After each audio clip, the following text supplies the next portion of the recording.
हे 5 लोकांसाठी आहे.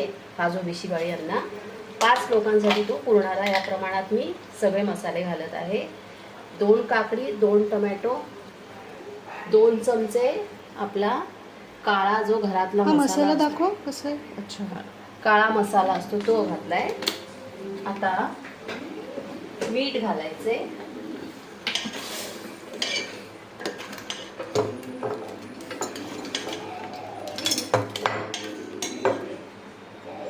मीठ अंदाजाने 2 ते काकडी टोमॅटो अर्धवट शिजल्यानंतर शिजले का बघून घ्यावे. सगळा मसाला त्या पाण्याच्या उकळण्यामुळे त्याच्यामध्ये छान असा उतरलेला आहे. मीठ छान विरघळून एकत्रित सगळं झालेलं आहे चव. आता आपण वरण थोडंसं एकसारखं करून त्याच्यात पातळ करावं थोडंसं आणि मग ह्या सगळ्या मिश्रणात वरण ओतावे. चवीपुरता अर्धा लिंबा एवढा गूळ घालायचा. गूळ चांगला विरघळवून द्यायचा. परत हे सगळं मिश्रण चांगलं उकळवून घ्यायचं. कन्सिस्टन्सी थोडीशी पातळ ठेवावी, कारण नंतर तो भात जसा जसा थोडासा कोमटगार होऊ लागतो तेव्हा तो घट्ट घट्ट होत जातो.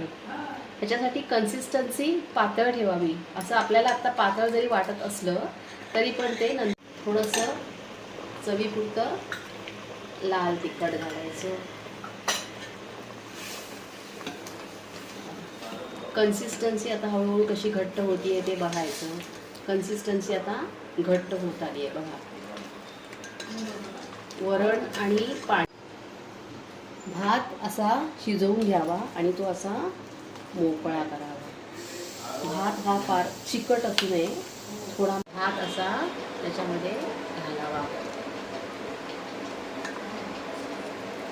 तुम्हाला हवं असल्यास ह्याच्यामध्ये शेंगदाणे घालू शकता, खोबऱ्याचे तुकडे घालू शकता, तुमच्या आवडीवर आहे. भात असा छान मिक्स करून घ्यावा.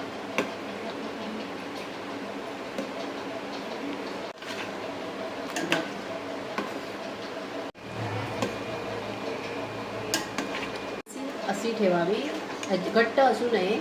ह्याच्यामध्ये डाळ आपल्याला आता दिसत नाहीये बघा, सगळं एकजीव झालंय भात आणि डाळ.